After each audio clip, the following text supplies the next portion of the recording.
For decades, the story of Asia's rise has been all about economics, about military might.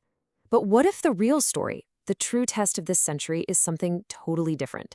Let's explore how the narrative around Asia's rise is shifting from one of just raw power to one of, well, profound purpose.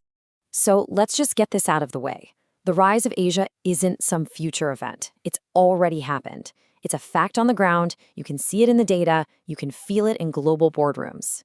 The real conversation now, the one that's going to define all of our futures, is about the character of that leadership. How is Asia going to steward a world that feels, let's be honest, pretty frayed right now? All right, so here's our roadmap for this explainer. First, we'll reframe the big question facing Asia. Then we'll get a snapshot of today's tense geopolitical scene. After that, we'll look at the new engines of power driving everything. We'll explore a really different model of leadership.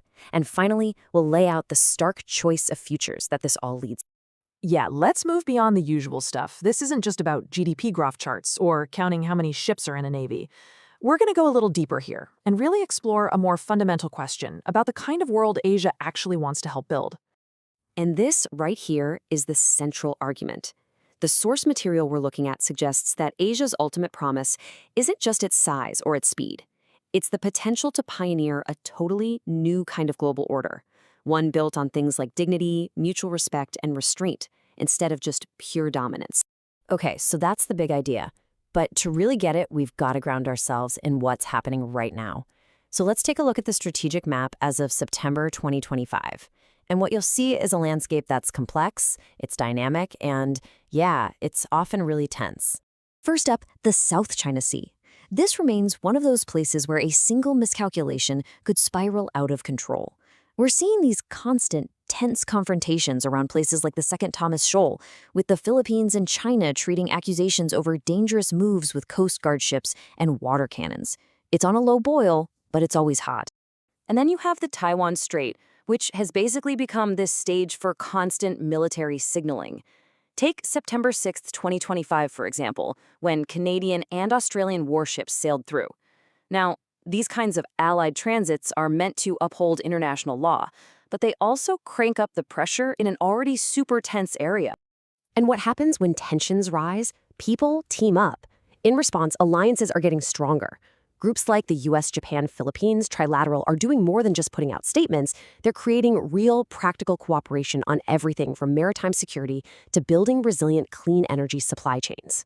So, if you step back and look at the whole picture, the source material points to these 7 big threads weaving everything together. You've got the hot maritime flashpoints, the signaling in the Taiwan Strait, the hardening alliances, India charting its own ambitious course. These are the challenges and the opportunities that are going to test the character of Asia's leadership. All right, so that's the tension. But underneath all those geopolitical headlines, there are these huge, powerful forces at work. And they are the new engines driving what's being called Asia's century: economics, technology, and, maybe most important of all, people. Okay, so let's talk about DPI, or Digital Public Infrastructure. This is one of Asia's quiet but really powerful gifts to the world. A new kind of institutional innovation. The best way to think about it is like the digital version of public roads or bridges, but for the modern economy. And crucially, it's built on principles of inclusion and openness. And here's a perfect example of what that actually looks like. India's UPI payment system started as a domestic project, right? But now it's going international. In 2025, its connection with Singapore's Pay Now got an upgrade, making cross-border payments for small businesses, for families, way faster and cheaper. It's more than just tech. It's embedding fairness right into the code. Next up, semiconductors. Let's be real, they're the geopolitical currency of our time. And Asia's chip triangle, Taiwan, Japan, and South Korea, is the anchor for the world's most critical supply chain.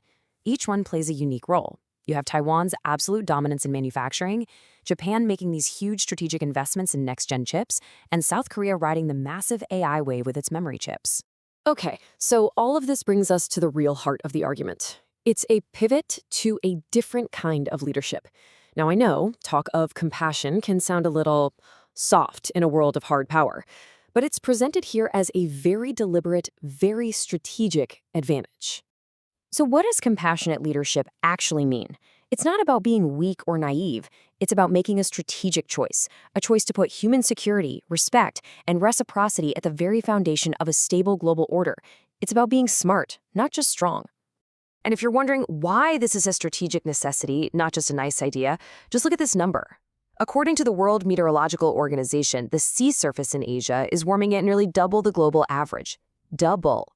That isn't just background noise. It's a massive structural threat that demands a human-first approach to security. So what does that mean in practice? Well, this quote from the source material really nails it. A compassionate leadership would mean redefining what security even is. It's about moving beyond just tanks and missiles to focus on the things that actually keep people safe and stable in their day-to-day lives. Dealing with killer heat waves, making sure there's enough food and water, building resilient communities. And look, this isn't just a theory. In practice, it looks like this: using respect as the operating system for a region that is incredibly diverse. It means industrial policy that builds shared capacity, not just a zero-sum race to the top. It's about setting up quiet guardrails like maritime hotlines to manage rivalry before it boils over.